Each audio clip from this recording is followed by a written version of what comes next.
السلام علیکم. خدای دې وکړي چې روغ او جوړ یاست. د ویډیو په دې برخه کې به نن زه تاسو ته درښیم چې یوټیوب ویډیو څنګه موږ په خپل بلاګ کې امبیډ کولی سو.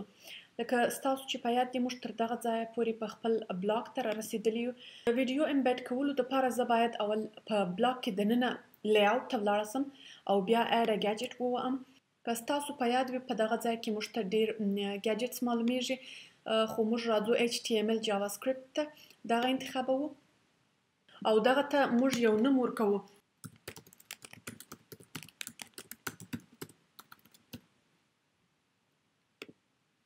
سیف یوټیوب به خلاص کو او هغه ویډیو چې موږ غواړو په خپل بلاګ کې یې امبیډ کو هغه به خلاصه کو. زه غواړم چې دغه ویډیو چې د سرې بوزې کیسه ده دغه باید ورسره پکښې امبیډ کړمه. نو زه راځم دلته تاسو وینئ لاندې په راسته لاس کې د شیر یو بټن دی، دغه وهئ او بیا دلته یو بل انتخاب دی امبیډ، دغه تاسو ووهئ او دغه کلیک چې سربیره باندې وکئ بیا کاپي.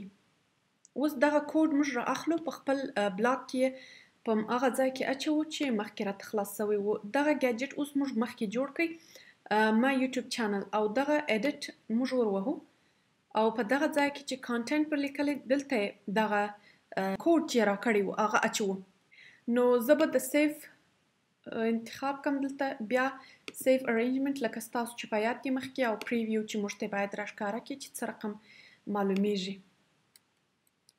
اوس موږ وینو چې زموږ یوټیوب چینل دلته ورسره وصل سو، خو دغه ویډیو چې ده دا ډېره د باندې وتلې ده، نو زه غواړم چې دغه باید د دغه ځای سره برابره سي.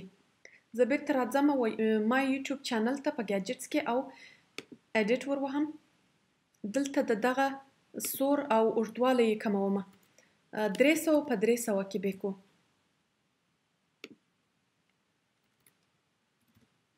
بیا به یې وګورو چې څنګه راځي. سیف ارینجمنټ او بیا پریویو. اوس دغه تقریبا ورسره یو برابر سوی دی.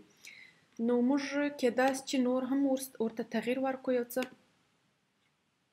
او سور یې لږ کوچنی کو. که 285 انتخاب کو څنګه راځي. سیف ارینجمنټ او پریویو.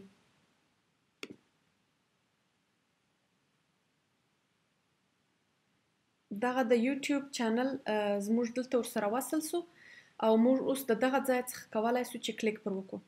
ځکه چې دلته پریویو ده او زه پر هیڅ شي باندې په دغه ویب سایټ کې کلیک نسم کولی، نو زه باید بیرته د دغه ځای پاڼه بل ځای خلاصه کړم. ازادي ویمن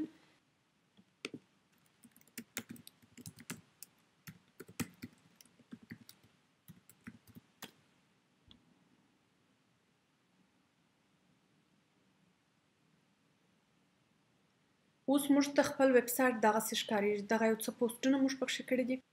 په بله برخه کې به زه تاسو ته درښکاره کړمه چې انسټاګرام اکاونټ موږ څنګه د خپل بلاګ سره وصل کولی سو. د خدای په امان.